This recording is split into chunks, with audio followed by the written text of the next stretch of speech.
রাষ্ট্র ব্যবস্থা মানে কিন্তু রাষ্ট্রের একটা কাজ হচ্ছে জনগোষ্ঠীকে ঐক্যবদ্ধ রাখা এবং তার মধ্যে নানা দ্বন্দ্ব পার্থক্য ইত্যাদি থাকে জনগণের মধ্যে।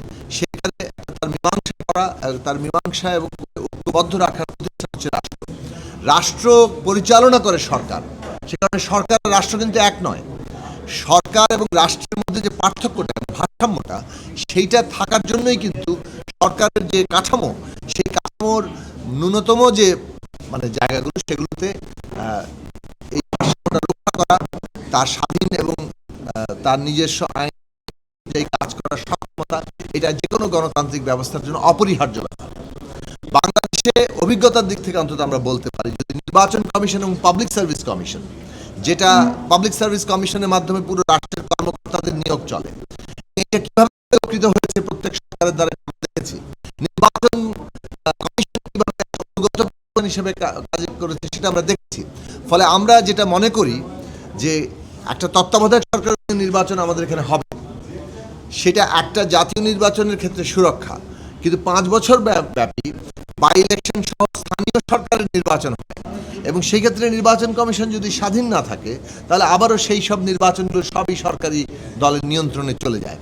এইটা বন্ধ করতে গেলে নির্বাচন কমিশন এবং পাবলিক সার্ভিস কমিশন দুইটা রাষ্ট্রের গঠনগত জায়গায় আমরা আশা করি দেশের যারা দ্বিমত করেছেন, বিএনপি সহ বেশ কয়েকটি দল, আমরা তাদের কাছে আহ্বান রাখবো, জনগণের যে বৃহত্তর আকাঙ্ক্ষা, দীর্ঘদিনের যে লড়াইয়ের মধ্য দিয়ে উত্থাপিত দাবি, সেগুলোকে তারা পুনর্বিবেচনা করবেন এবং একটা ন্যূনতম ঐকমত্যের জায়গায় আমরা আসতে পারবো। আপনারা ইতিমধ্যে উচ্চকক্ষের কথা শুনেছেন। সোজা সাপটা সহজ ভাষায় বলি যে আমরা উচ্চকক্ষের সাথে একমত, অধিকাংশ দল এখানে একমত। 100 সদস্য বিশিষ্ট একটি উচ্চকক্ষ করতে হবে, এ বিষয়েও একমত। কিন্তু উচ্চকক্ষের গঠন সংখ্যানুপাতিক, অর্থাৎ মোট প্রাপ্ত ভোটের ভিত্তিতে হবে, এ বিষয়ে এখনও ঐকমত্য হয়নি। কতগুলো অপশান আছে যে এই যদি পিআর হয় তাহলে সংবিধান সংশোধনের প্রশ্নটি সিম্পল মেজরিটিতে, অর্থাৎ 51%-এর মধ্যে দিয়ে হবে। কিন্তু আরেকটা প্রস্তাব দেওয়া হয়েছে যে পিআর করলে সংবিধান সংশোধনের প্রশ্নটিকেও এখানে রাখা যাবে না, এখানে উচ্চকক্ষে সকল বিল আলোচনা হতে পারবে, কিন্তু শেষ পর্যন্ত নিম্নকক্ষই সিদ্ধান্ত নেবে। এই ধরনের বিভিন্ন প্রস্তাব আছে। কিন্তু আমরা মনে করি যে সংবিধান সংশোধনের মতো, জাতীয় নিরাপত্তার মতো গুরুত্বপূর্ণ প্রশ্নগুলো উচ্চকক্ষে আলোচনা হওয়া দরকার এবং এইটা যাতে কেবলমাত্র নিম্নকক্ষের একটা কাঠামো না হয়, যে নিম্নকক্ষ আর উচ্চকক্ষ একই জিনিস, তার রেপ্লিকার মতো না হয়। সে কারণে এখানে অন্ততপক্ষে সংখ্যানুপাতিক পদ্ধতিতে, অর্থাৎ প্রাপ্ত ভোটের ভিত্তিতে যদি সিলেকশন না হয় কিংবা নির্বাচন না হয়, তাহলে আসলে কোনো পার্থক্যই তৈরি হয় না। বাকশাল থেকে শুরু করে ত্রয়োদশ সংশোধনী বাতিল থেকে শুরু করে অনেকগুলো ঘটনা।